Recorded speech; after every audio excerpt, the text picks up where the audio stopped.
We're also going to Fort Knox. I'm going to go with Elon. Wouldn't that be terrible if we opened it up and there was no gold there? Okay, so get this. You sent us a ton of stuff, articles, videos, all about, the U.S. gold reserves. Hmm. And let me tell you, some of this is pretty wild stuff. Wait. Talking about Fort Knox, secret shipments, rumors of tungsten bars.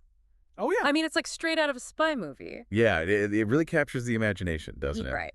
It's what's really interesting to me, though, is that it goes way beyond just, stacks of gold bars. Right. We're talking about history. We're talking about economics, even a bit of psychology. What is it about this idea of a giant gold stash that we find so fascinating? Yeah, no, it's true. There's something about gold, right? It just has that, that treasure Appeal. Yeah. So the big question I think that you sent in all this stuff to try to figure out is, does the U.S. really have all the gold that it claims? That's the question, isn't it? Right. And I think to really get to the bottom of that, we need to kind of take a deep dive into, how the U.S. even amassed this gold hoard in the first place. Okay, so history lesson time. Right. Take us back to the beginning. All right, so picture this. The U.S. in the 1930s, right, deep in the Great Depression, you've got economic turmoil, banks are failing, people are losing their savings. Right. And in a very controversial move, President Roosevelt issues Executive Order 6102, which forces citizens to turn in their gold to the government. Wow. In exchange for paper dollars. Wait, so the government just confiscated people's gold? That's pretty intense. It was a drastic measure for sure, but it did achieve its goal. The U.S. Treasury was suddenly overflowing with gold. Right. And they needed a place to put it. Yeah, where'd they put it? Enter Fort Knox. By 1941, it was holding over 20,000 metric tons of gold. Wow. That's more than the weight of 3 statues of Liberty. That's hard to even imagine. Yeah, that's a lot of gold. So the U.S. is sitting on this mountain of gold, then what? Well, World War II breaks out, right? Right. Europe's in chaos and other countries are looking for a safe haven for their own gold reserves. So guess who they turn to? America. The U.S. The U.S. becomes the world's gold custodian. So like the world's biggest, most secure piggy bank. You could say that, and after the war, all that gold plays a crucial role in establishing this new global financial system. Okay. The Bretton Woods Agreement, signed in 1944, made the U.S. dollar the world's reserve currency and pegged it to gold at a fixed price of $35 per ounce. Okay, so now the U.S. is not just holding its own gold, it's holding other countries' gold, too. That's right. And it's all backing up the global financial system. Yeah. Talk about responsibility. All to pressure. Yeah, but wasn't that a lot of pressure on the U.S. to keep all that gold safe? Absolutely. And maintaining that level of gold reserves proved to be more challenging than anyone anticipated. Starting in the 1950s, things started to change. Okay, this is where things get interesting. You're telling me the U.S. started losing its golden grip? Well, it wasn't a sudden collapse, more of a gradual decline. Trade deficits began to grow as the U.S. imported more goods than it exported. Increased military spending overseas also drained the gold reserves. So each transaction, where the U.S. had to settle up in gold, it chipped away at that massive stockpile. So that steady stream of gold leaving Fort Knox, did anyone notice? Did anyone panic? Oh, they noticed. And the pressure mounted. By the late 1960s, it was clear that the U.S. couldn't maintain the dollar's convertibility to gold at that fixed rate of $35 per ounce. Right. Something had to give. This sounds like it's leading up to a major turning point. It was. What happened? It all culminated in 1971. President Nixon made a bold move. He took the U.S. off the gold standard. Whoa. He announced that the dollar would no longer be directly convertible to gold. So the dollar's no longer tied to gold. What does that even mean for a regular person? Yeah, it was a seismic shift, and one that continues to shape the global financial system to this day. Okay. It's big, complex. Yeah. But in essence, it meant that the value of the dollar was no longer directly linked to the amount of gold the U.S. held in its reserves. Okay, that makes sense. But if that's the case, why did the U.S. even bother holding on to all that gold? Right. What purpose does it serve if it's not propping up the dollar anymore? Well, that's the question that has fueled countless conspiracy theories, and we'll get to those next. I knew it. Conspiracy theories. I can't wait to hear this. So if the dollar isn't tied to gold anymore, what happened to all that gold? Right. Is it still sitting in Fort Knox? Did it vanish into thin air? Was it replaced with painted rocks? Stay tuned for part 2. Okay. So the dollar's not tied to gold anymore. but the U.S. is still sitting on like a massive pile of it. Mm-hmm. You'd think they'd be shouting it from the rooftops, but they're being pretty secretive about it. That's right. And that lack of transparency has fueled some pretty wild theories. Okay, like what? Well, some people believe that Fort Knox is actually empty, Really? that the gold is gone leased out, maybe even swapped with tungsten fakes. Tungsten fakes? Seriously? Yeah. Come on, is that even plausible? Well, tungsten does have a density similar to gold. So it's not entirely impossible, but to fake that much gold? Yeah. Highly unlikely. Right.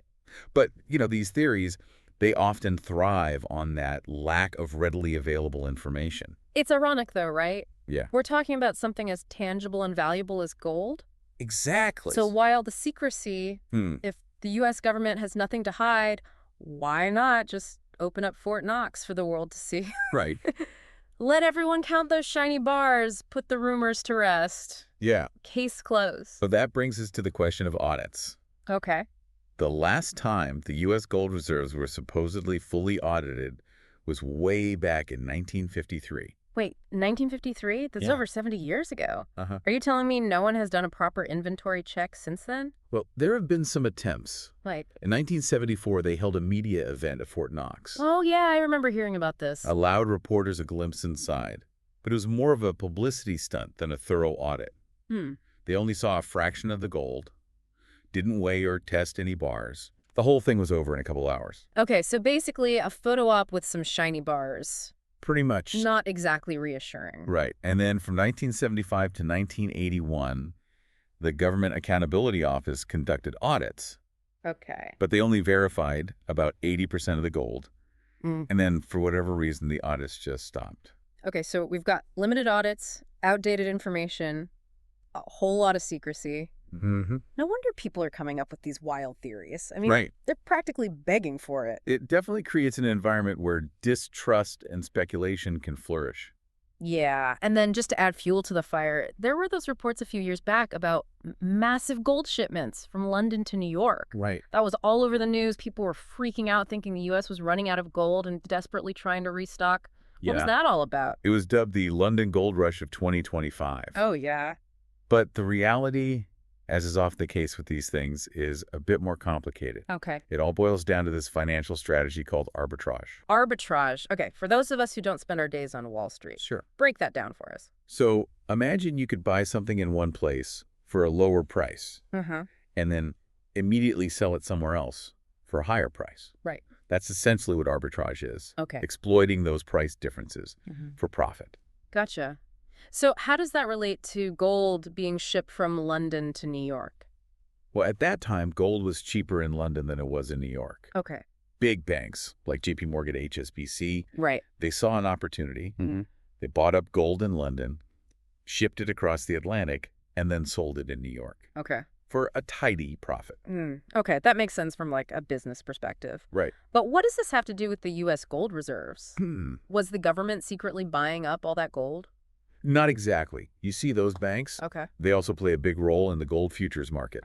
They lease out gold and use these futures contracts to manage their risk. Think of it like buying insurance in case the price of gold goes in the wrong direction. So they're trying to like protect themselves from potential losses. Exactly. But then the price of gold in New York shot up unexpectedly, Oh. leaving them in a bit of a bind. So now their insurance wasn't enough. Right. They were caught short. Okay. To cover their positions and avoid these massive losses, they needed to buy physical gold fast. Yeah. And shipping it from London was the quickest and most cost-effective option. So it was really just a strategic move by the banks, not some top secret government operation to replenish a dwindling gold supply. That's the most likely scenario. Okay. It had more to do with just the complexities of global finance than anything else. Okay, so the London Gold Rush mystery is solved. Right. But it still doesn't answer the bigger question, why all the secrecy around what's already in the U.S.? You're right. And even Elon Musk, of all people, Oh, yeah. weighed in on the issue a while back.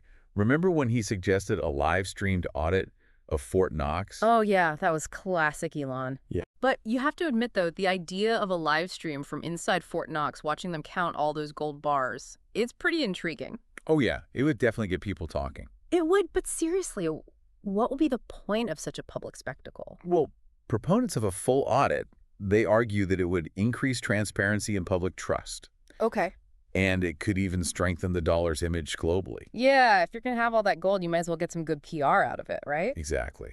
But there are also potential downsides to consider. Oh, like what you'd think people would be happy to finally see all that gold. Well, it could be incredibly costly and logistically challenging. Okay. Just imagine the security risks involved in moving and examining thousands of tons of gold. Yeah. And then there's that psychological element. Yeah. Full transparency could actually backfire.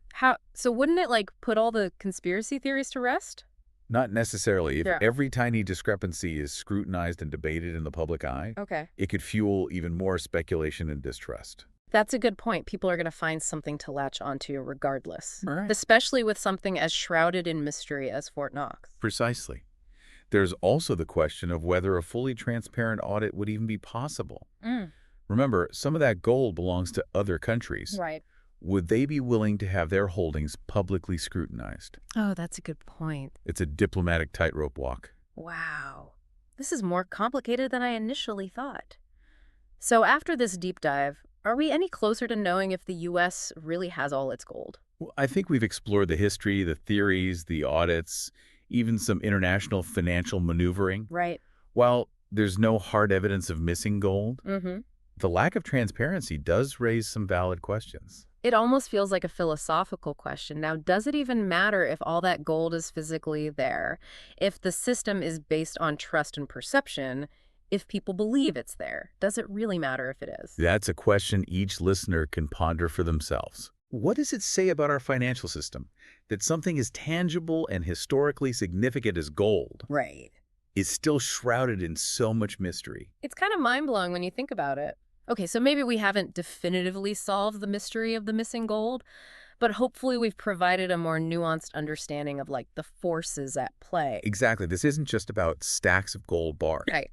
It's about history, economics, global politics, even human psychology. It's a story that like intertwines so many different elements, Mm-hmm. and it's far from over. Indeed, and that's what makes it so fascinating. Well, there you have it. The mystery of the U.S. gold reserves continues. But before we wrap things up, there's one more intriguing development we need to discuss. You know, remember at the beginning when we were talking about all that stuff, you sent in all those articles and videos about the U.S. gold. Yeah. There was one piece I think you sent in that I thought was really interesting. It was a study that looked at like public perception of gold Right. and its role in the financial system. Yeah.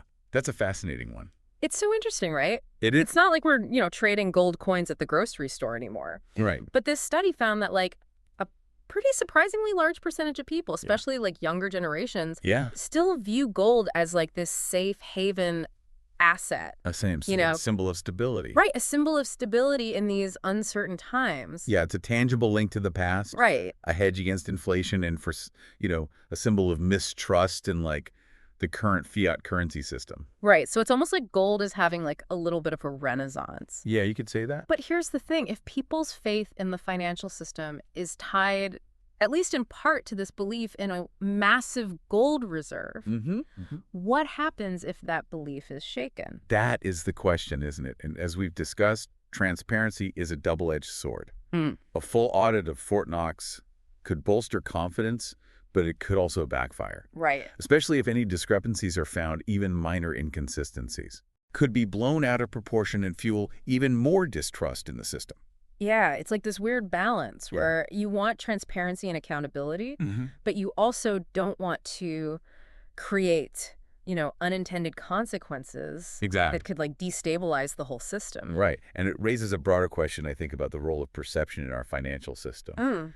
To a large extent, its stability rests on confidence, on the belief that the institutions and mechanisms that underpin it are sound. It's almost like a self-fulfilling prophecy. Yeah. If people believe in the system, it works, but if they lose faith, the whole thing could unravel. And that's why you see this kind of tightrope walk Yeah. that central banks and governments do between transparency and control. Right. They need to maintain enough transparency to inspire confidence, but also enough control to prevent, panic and instability.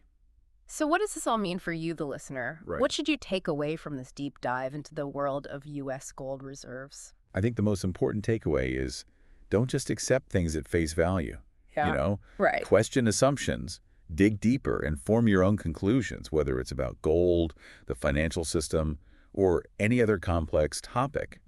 Informed skepticism is a valuable tool. I like that. Yeah. And after all this, I still find myself wondering, Yeah, what would happen if those Fort Knox doors swung open right. and we got to see all that gold? Would it reassure us? Would it raise more questions than it answers? That's the beauty of it. Right. The mystery endures.